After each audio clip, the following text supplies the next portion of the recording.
Ada penanya hamba Allah yang bertanya, ini bagaimana sih sebetulnya kan ketika Ramadan itu kita banyak aktivitas ya di masjid ini. Cuma mungkin ada gitu yang sebagian jamaah yang melihat di masjid ini gini, di masjid itu gitu. Iya. Kok kegiatan sehari-hari yang tadinya ada sekarang diubah karena khusus yang seakan-akan jadi terganggu atau sebaliknya kita saling bertabrakan gitu kegiatan. Iya. Dan ada juga yang aktif masjidnya, ada juga yang tidak. Nah ini beliau bertanya sebetulnya kan ini berkaitan dengan DKM juga ya, Iya. sebagai selaku pengurus yang bertanggung jawab terhadap kegiatan mengurus jamaah umat muslim di lingkungannya gitu. Nah beliau langsung bertanya berkaitan dengan kriteria, sebetulnya keseluruhan, tapi beliau bertanya tentang kriteria ketua DKM itu seperti apa gitu. Mungkin secara keseluruhannya ke pengurus ya, pengurus dewan Iya. keluarga masjid ya, gitu, seperti itu. Memang pembahasan tentang manajemen masjid ini nampaknya perlu serius nih. Manajemen masjid. Masjid itu tempat sujud. Maka manajemen, sasaran dari manajemen masjid adalah bagaimana mengarahkan orang-orang supaya benar sujud sesuai dengan namanya masjid. Betul. Sujud dalam artian luas, yaitu tunduk kepada Allah. Jadi kalau kriteria yang pertama yang harus dimiliki atau yang harus kita lihat dalam calon ketua DKM adalah sejauh mana ketundukan dia kepada Allah.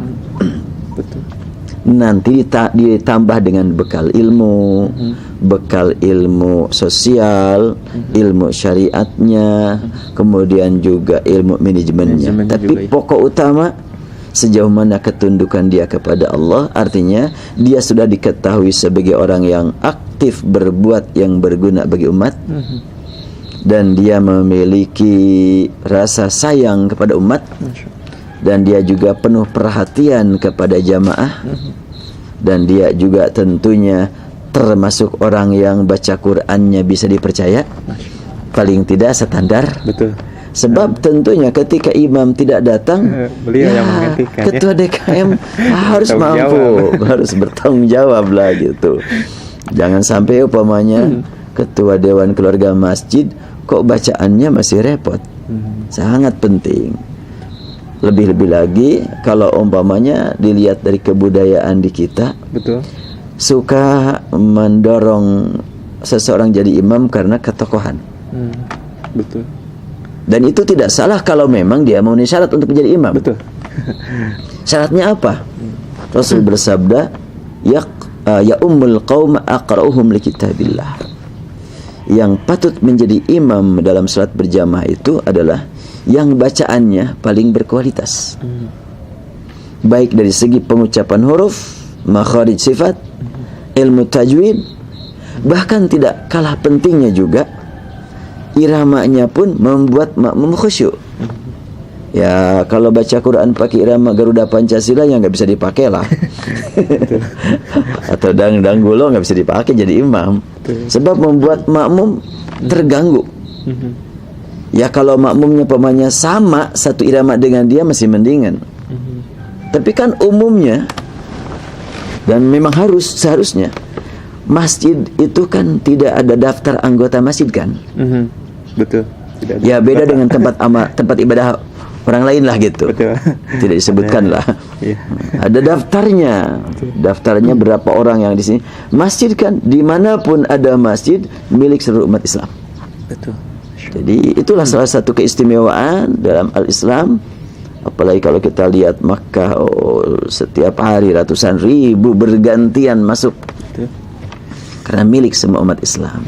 Jadi dalam hal ini sangat penting seseorang diajukan untuk menjadi ketua DKM.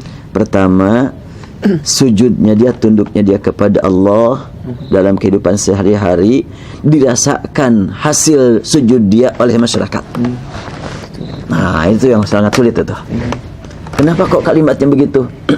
Surat At-Taubah ayat 112 menyebutkan At-Taibun al-Abidun al-Hamidun as-Saihun ar-Rakiun as-Sajidun.